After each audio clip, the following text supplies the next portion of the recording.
Next up, we have Blitzwing from the Transformers Devastation soundtrack. Once again, everybody, this is a Basterd's LFA, a layman-friendly analysis. I'm a professionally trained musician, a composer, and my objective here is to explain things in a way so that you don't have to be one to understand what is happening here musically.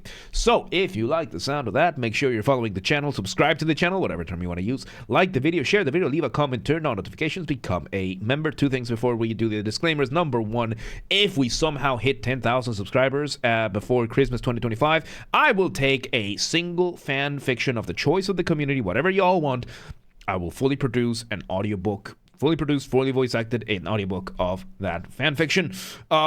It has to be achieved through legitimate means, though. So we have to reach 10,000 subscribers with like sharing and bringing people to the community and using the hype function on YouTube, that kind of stuff. No duping, no botting, no nothing like that. We do things honestly in this channel.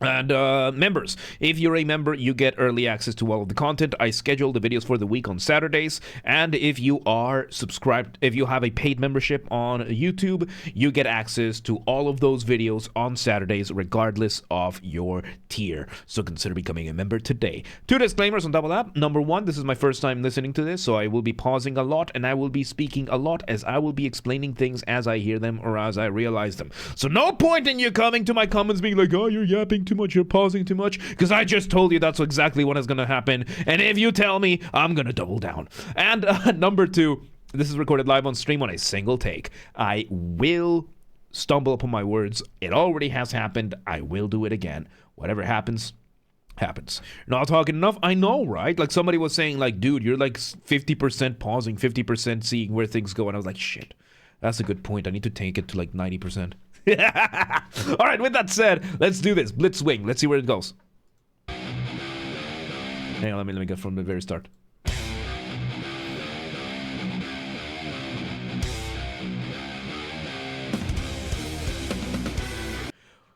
Oh, okay, so we start with our initial guitar riff. So when it comes to this, we have a riff.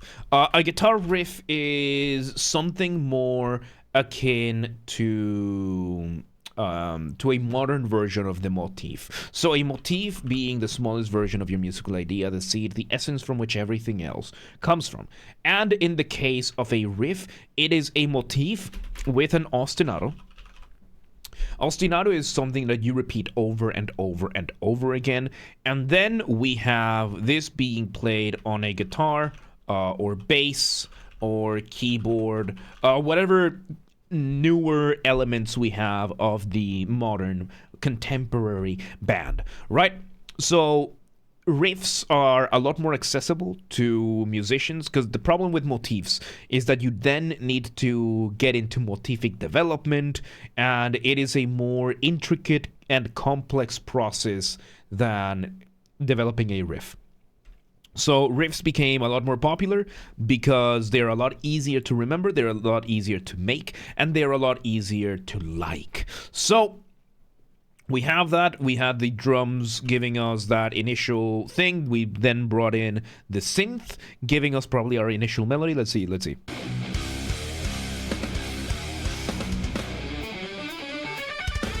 Ooh, nice development of the riff, and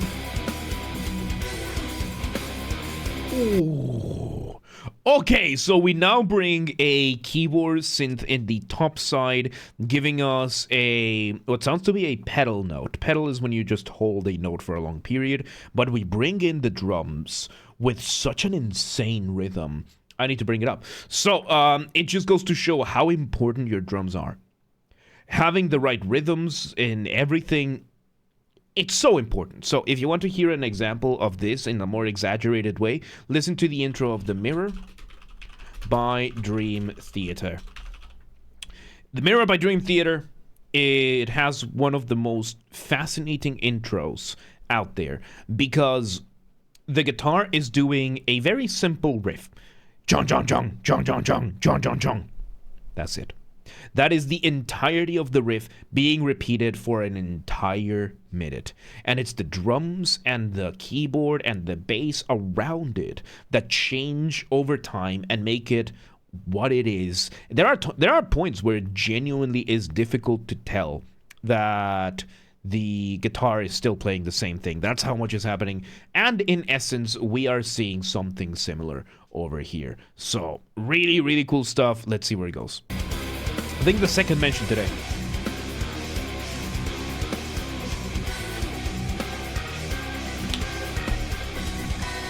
And we bring this electric organ to come in and do something very fun, which is called accents. Accents in music is not to be able to tell, oh, this person's from Texas or from Tennessee or from York or from Berkshire. Is for accentuation, which is we are highlighting specific points in the rhythm with another instrument. In this case, you can hear the organ giving us those very, very short, quick staccatos. Staccato giving us that specific part of the rhythm. Really, really, really cool, man. This is awesome. Let's see where it goes.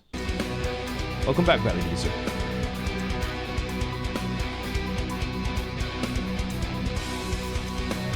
We have a piano being played on top of that. This is a very fascinating, like almost mesmerizing type of riff. So things kind of calm down a little bit, and we're repeating the rhythm. We're doing a couple of melodies, and it's one of these that there's no real motif. There's no real melody at the center of this. This is entirely just vibe. This is just vibe. It's a very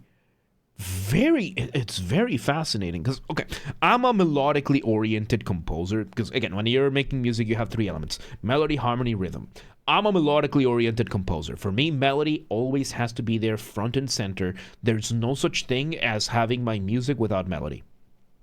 So hearing this, where the focus is on the overall, just going through the riff and just absorbing that, just the vibe of this whole thing, it's very fascinating to see. And it's really, really well done because a lot of this, like, we're still using the rhythm of the original riff. So we still technically have that initial riff slash motif. But man, this is... Let's see where it goes.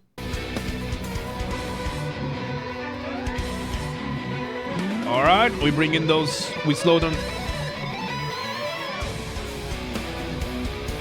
And we bring a short guitar solo as a transition.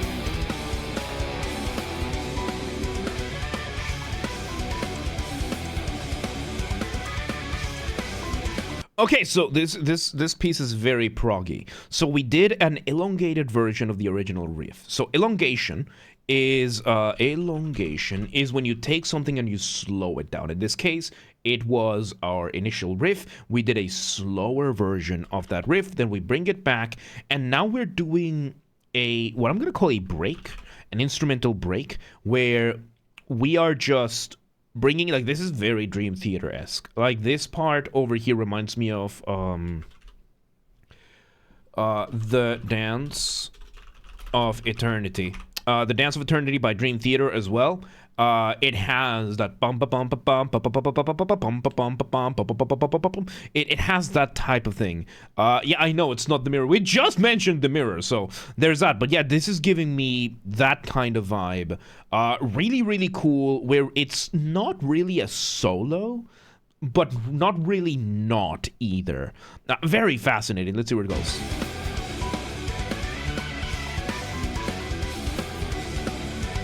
Because you can hear that, right?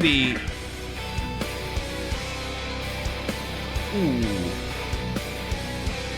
We switch over to a guitar, giving us another variation. The organ still giving us some accents. So yeah, we switch over to the guitar doing now a more arpeggiated version, a little bit higher up of the riff. Arpeggios being when you play a chord one note at a time, and it's just very fascinating. The mix of this one, of this track in particularly, not as good as some of the other ones we've heard from other Transformers Devastation tracks. Yeah, it's a little bit muddled. I would have put some of these a little bit further in the front. It's still really good, but it's sometimes a little bit difficult to tell what is happening. Everything is getting a little bit too drowned on the distortion, which is a tricky space to be in, especially when you're making metal. So with that criticism aside, let's see where it goes.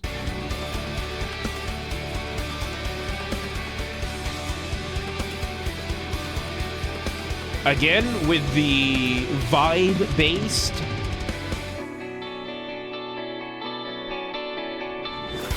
and off the ramp we go. I'm going to go back a couple of seconds. Off the ramp we go with an acoustic version of what the guitar is doing, this variation of the initial riff. Off the ramp being a colloquial term that I use, right? Colloquial, by that I mean that there's no official academic term for this, or at least I'm not using it for the sake of simplicity. Off the ramp is what I call a transition. It can be as short as a couple of beats, as it was over here. It can be as long as an entire section. The purpose of it is to make your listener feel suspended up in the air at the mercy of inertia, waiting to see where we land. How do you do that? Remove the drums. Maybe the bass as well, and you got it. So yeah, now we bring in the acoustic guitars, or not the acoustic guitars, the non-distorted electric guitars. There's a very big difference between the sound of an acoustic guitar and an electric guitar without distortion. And I love that. I love that we have that as existence in general. Let's see where it goes, because I think it went right back to the... Let's see. Clean guitar, yep. Back we go to the initial riff. Full recapitulation. Just straight back to the start. It's such a cool riff. With the highlights from the organ, nice. Off the ramp again. Bringing the intro again. Not yet, Ethan, not yet. 1-2-1 recapitulation.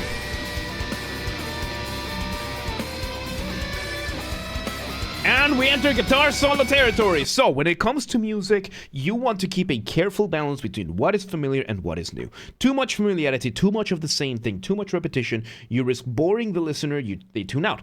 Too much new material too quickly, you risk overwhelming the listener, they tune out. However, there is one universal exception to this, which is solos. A guitar solo, yes, you can bring in some of the material you've already used, and then the solo, for the accompaniment, the solo itself, it can be basically anything you want. As long as it sounds cool and good enough, you can get away with it. Let's see how this goes. Not microtonal, it wasn't microtonal, it was just bending the strings a little bit. So yeah, let's see where it goes. Oh, shred that!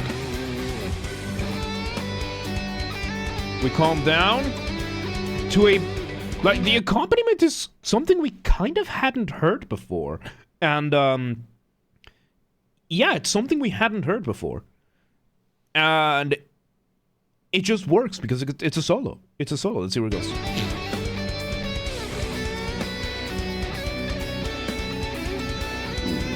Nimbus, welcome back. Oh, what a cool... Oh, such a smooth solo. Like, it's a shame because the mix is not doing too many favors to the sound of the overall piece. The individual parts sound really, really cool. This is bribe list request, so yeah. The sound of the individual instruments, the solo itself was really good. Problem is the mix. This piece particularly is not too well mixed. Might have been done in a rush, or might have been done without a professional engineer, because this sounds like a kind of mix I would make. I'm not very good at mixing my own music. If you hear, like, you can hear the differences. I mean, I haven't shown really any of my music, but the difference between my mix and Jack's mix, there's a reason why I pay Jack to do my mixes, because I am really not good at them. I am very not good at audio engineering. It's an entire science that I am not brave enough for that kind of thing. So imagine this: you does a final attack, turns into a jet that chases you across the bridge. Really cool. Like overall, like this is not unlistenable, right? Like this is something you can still listen. I do think if this had a better engineer, better post production, it would be elevated so much more. Like it's good. It's an okay mix. Not something I would expect from Transformers though. I would expect high, especially considering the other tracks we've listened to from Transformers Devastation. This one doesn't quite meet that same standard. I don't know if it was an issue with the studio or not. But yeah, don't request songs just yet. Let's see where this goes. Oh! Oh, shred it! That's such a good solo. Back we go to the Dance of Eternity-esque point.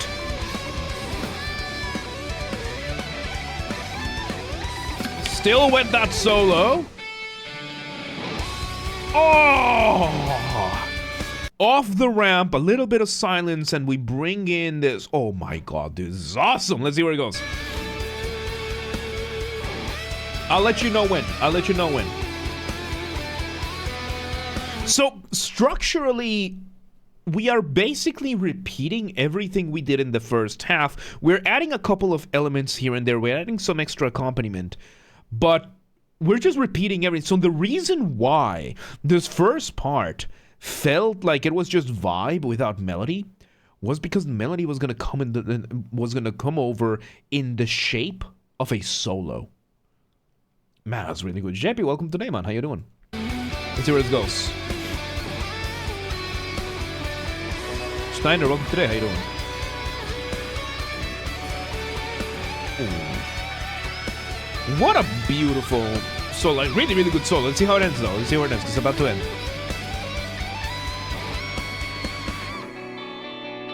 We bring back the clean guitars.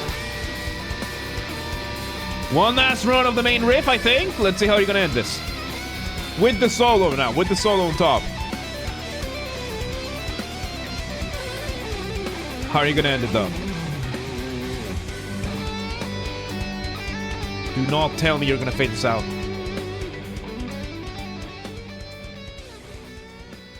No!